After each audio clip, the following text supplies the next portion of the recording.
Halo semuanya, mari sebelum kita memulai pelajaran kita hari ini, mari kita memulainya di dalam doa. Mari kita berdoa bersama-sama. Ya Tuhan, kami berterima kasih karena sekali lagi Tuhan masih memberikan kami kesempatan untuk boleh belajar pelajaran pendidikan agama Kristen. Mari Tuhan berkati setiap kami, berkati waktu ini, sehingga kami pun boleh memahami setiap materi-materi yang didapatkan, dan itu boleh membekali di dalam iman percaya kami kepada Tuhan. Terima kasih Tuhan, di dalam nama Yesus kami berdoa. Amin. Oke, kalau pertemuan sebelumnya kita sama-sama belajar mengenai gereja, tentang kita memahami apa itu gereja, bahkan kita melihat awal terbentuknya gereja dan bagaimana gereja bisa bertumbuh saat ini. Nah, hari ini secara khusus kita pun akan melengkapi topik pembahasan kita tentang bertumbuh bersama gereja. Secara khusus kita akan membahas topik peran gereja di tengah-tengah kehidupan orang percaya dan masyarakat. Nah, kalau berbicara tentang peran gereja, maka peran gereja itu selalu berbicara mengenai hal-hal apa saja yang dilakukan oleh gereja pada masa kini. Nah, paling tidak gereja memiliki peran penting dalam dua hal. Nah, dua hal ini akan kita pelajari bersama-sama pada hari ini. Yang pertama adalah peran gereja dalam komunitas orang percaya. Topik pertama yang akan kita lihat, peran gereja dalam komunitas orang percaya, itu bersekutu, atau dalam bahasa Yunaninya koinonia. Mari kita buka Alkitab kita dari Kisah Para Rasul 2 ayat 41 sampai ayatnya yang ke-47. Kisah Para Rasul 2 ayat 41 sampai 47 dikatakan cara hidup jemaat yang pertama atau cara hidup jemaat mula-mula. Orang-orang yang menerima perkataannya itu memberi diri dibaptis, dan pada hari itu jumlah mereka bertambah kira-kira 3.000 jiwa. Mereka bertekun dalam pengajaran rasul-rasul dan dalam persekutuan, dan mereka selalu berkumpul untuk memecahkan roti dan berdoa. Maka ketakutanlah mereka semua, sedang rasul-rasul itu mengadakan banyak mujizat dan tanda. Dan semua orang yang telah menjadi percaya tetap bersatu, dan segala kepunyaan mereka adalah kepunyaan bersama. Dan selalu ada dari mereka yang menjual harta miliknya, lalu membagi-bagikannya kepada semua orang sesuai dengan keperluan masing-masing. Dengan bertekun dan dengan sehati mereka berkumpul tiap-tiap hari dalam bait Allah. Mereka memecahkan roti di rumah masing-masing secara bergilir dan makan bersama-sama dengan gembira dan dengan tulus hati, sambil memuji Allah, dan mereka disukai semua orang. Dan tiap-tiap hari Tuhan menambah jumlah mereka dengan orang yang diselamatkan. Nah, dalam poin ini bersekutu, koinonia. Nah, di dalam ikatan persekutuan dengan Tuhan Yesus, gereja menjadi wadah orang-orang percaya, saya dan saudara ya, untuk saling menghibur, menguatkan, berbagi, dan memuliakan Allah. Kita lihat di dalam Ibrani pasal 10 ayatnya yang ke-24 sampai 25 dikatakan seperti ini. Dan marilah kita saling memperhatikan supaya kita saling mendorong dalam kasih dan dalam pekerjaan baik. Janganlah kita menjauhkan diri dari pertemuan-pertemuan ibadah kita seperti dibiasakan oleh beberapa orang. Tetapi marilah kita saling menasehati dan semakin giat melakukannya menjelang hari Tuhan yang mendekat. Oke, persekutuan atau koinonia itu dialaskan atau didasarkan atas firman Tuhan, firman Allah. Gereja menyusun segala rencana dan waktu pelaksanaan kebaktian orang percaya. Nah, dengan peran ini gereja ikut mendorong ya ibadah-ibadah yang sudah disusun, yang sudah diatur di dalam gereja itu menjadi bagian di mana gereja mendorong dan mendukung orang percaya untuk bisa bertumbuh di dalam iman, sehingga orang percaya atau jemaat dapat kuat dan memiliki kedewasaan rohani yang tepat. Nah, lewat bersekutu ini juga orang percaya dilatih untuk bisa menjadi berkat di tengah-tengah lingkungan dimanapun mereka berada.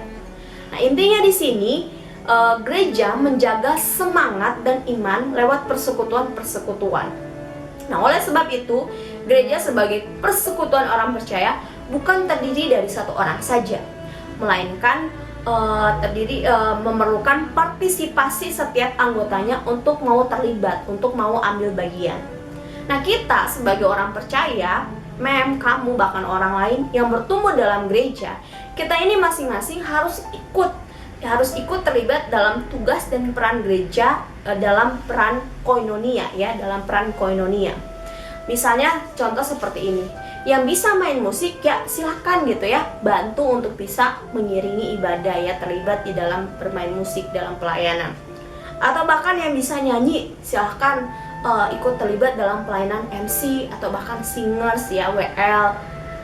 Atau bahkan yang bisa menjadi asyar, penerima jemaat gitu, silahkan terlibat.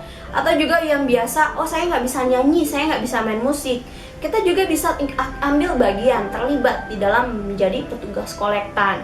Kita juga bisa terlibat dalam choir, dan masih banyak lagi hal-hal yang bisa membawa kita ikut terlibat di dalam peran gereja. Dalam hal ini yaitu koinonia. Nah, semua peran ini tidak ada yang sia-sia, tidak ada yang lebih besar. Karena MC di depan gitu, MC lebih besar pelayanannya, enggak. Semua yang kita lakukan di dalam gereja itu semua sama di hadapan Tuhan. Yang paling terpenting adalah kita melakukan itu dengan tulus. Apapun pelayanan yang kita lakukan di gereja, ketika kita melakukan dengan tulus, maka Tuhan pun akan memberkati. Dan oleh sebab itu kita pun harus ingat bahwa apapun pelayanan kita harus memiliki motivasi yang benar di hadapan Tuhan ya. Kita mau melayani berarti kita fokus pelayanan kita adalah kepada Tuhan, bukan kepada manusia. Nah, itu berkaitan dengan koinonia. Kemudian poin yang kedua yaitu melayani, atau dalam bahasa Yunaninya diakonia. Nah, melayani dari dalam berkaitan dengan bagaimana peran gereja turut membantu dan menolong setiap anggota jemaat atau anggota komunitas orang percaya dalam menghadapi persoalan atau bahkan pergumulan.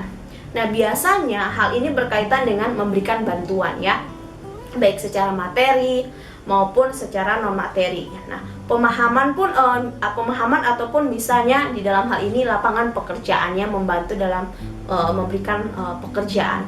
Namun peran ini tidak hanya terjadi di komunitas orang percaya atau dalam gereja, tetapi bisa juga di luar gereja ya.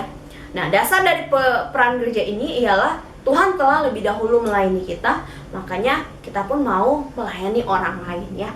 Jadi ini yang berkaitan dengan diakonia ya. Makanya beberapa gereja saat ini sering kali melakukan yang namanya bantuan sosial kepada orang-orang, misalnya ada yang terkena bencana alam, makanya diberikanlah bantuan sosial. Nah, ini pun berkaitan dengan melayani dalam hal diakonia. Kemudian yang poin yang ketiga yaitu mengajar atau didaskalia.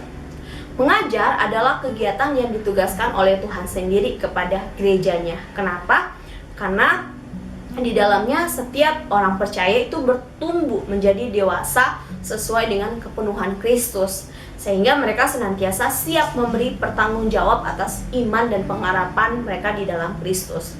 Nah, intinya di dalam poin ini, gereja adalah undangan Allah bagi manusia untuk bertobat dan untuk memperbaharui diri seturut kehendaknya.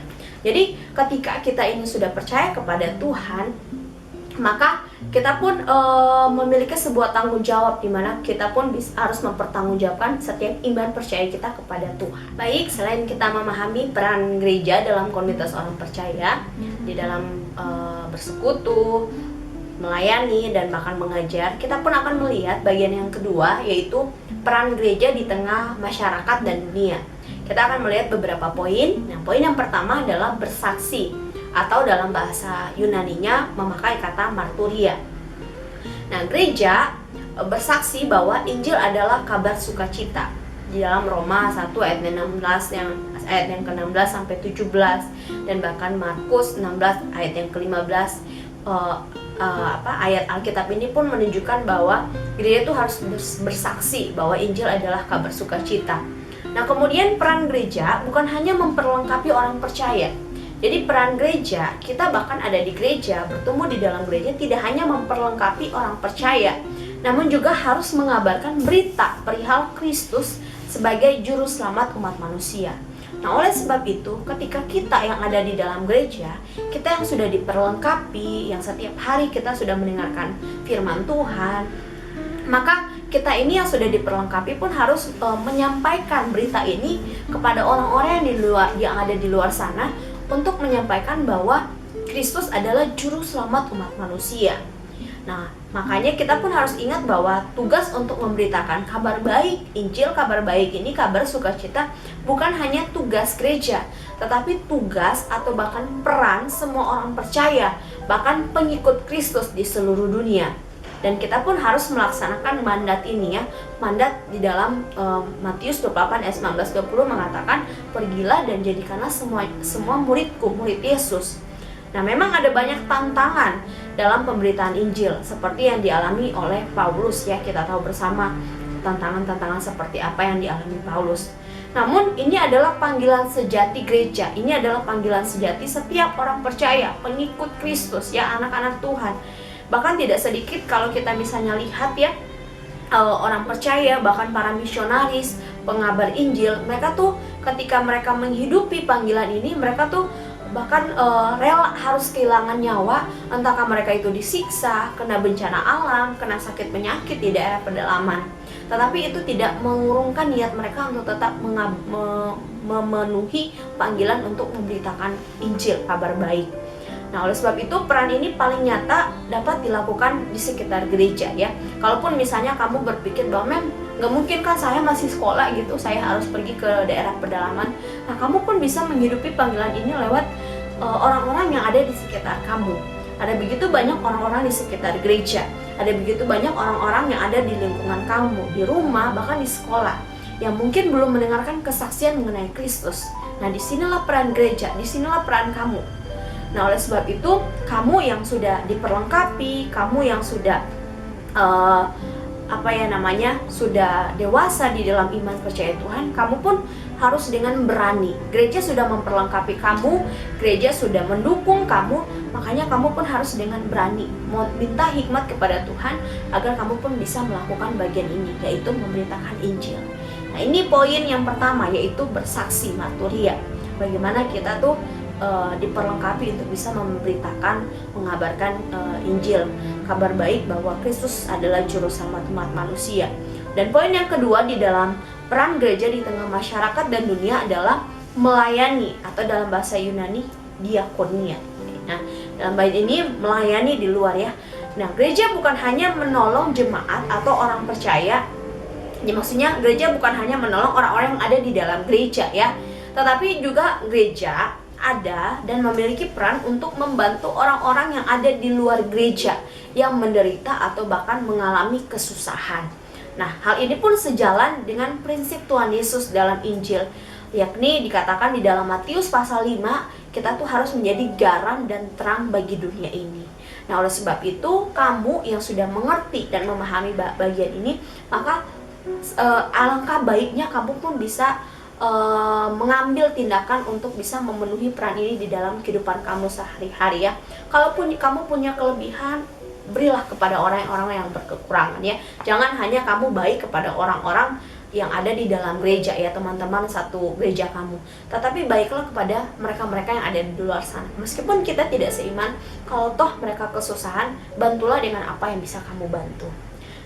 Oleh sebab itu, biarlah lewat materi pada saat ini, bagaimana kita memahami, bertumbuh bersama gereja, Mem pun mengajak setiap kita bisa menghidupi, dan kita pun bisa mengambil bagian di dalam apa yang bisa kita lakukan ya. Kita sudah mengerti firman Tuhan, kita sudah memahami firman Tuhan, dan bahkan lewat materi ini kita pun sudah memahami banyak hal tentang gereja. Nah, biarlah kita pun bisa mengambil bagian, kita pun bisa melakukan peran kita, sehingga seperti yang tadi dikatakan, kita pun bisa menjadi garam dan terang bagi dunia ini. Nah, oleh sebab itu, biarlah materi ini boleh memberkati kita, boleh membawa kalian bisa semakin bertumbuh dan mengenal Tuhan lebih dan lebih lagi. Amin. Sekian untuk pelajaran pada hari ini. Mari kita menutup pelajaran hari ini di dalam doa. Mari kita berdoa. Tuhan Yesus, terima kasih untuk materi pada saat ini. Tuhan, mampukan kami agar supaya kami pun bisa mengambil peran, bahkan kami pun bisa mengambil tindakan, sehingga kami pun bisa kami pun bisa membawa diri kami menjadi garam dan terang bagi dunia, bahkan di tengah-tengah lingkungan kami, bahkan dimanapun kami pergi dan berada. Tuhan berkatilah kami, Roh Kudus tuntunlah kami. Terima kasih Tuhan, kami serahkan kehidupan kami sepenuhnya dalam tangan Tuhan. Di dalam nama Yesus kami berdoa dan bersyukur, amin. Oke, sekian untuk pelajaran hari ini. Sekali lagi kalau ada pertanyaan, jangan lupa ditanyakan ke Mem. Oke, Tuhan Yesus memberkati kita semua.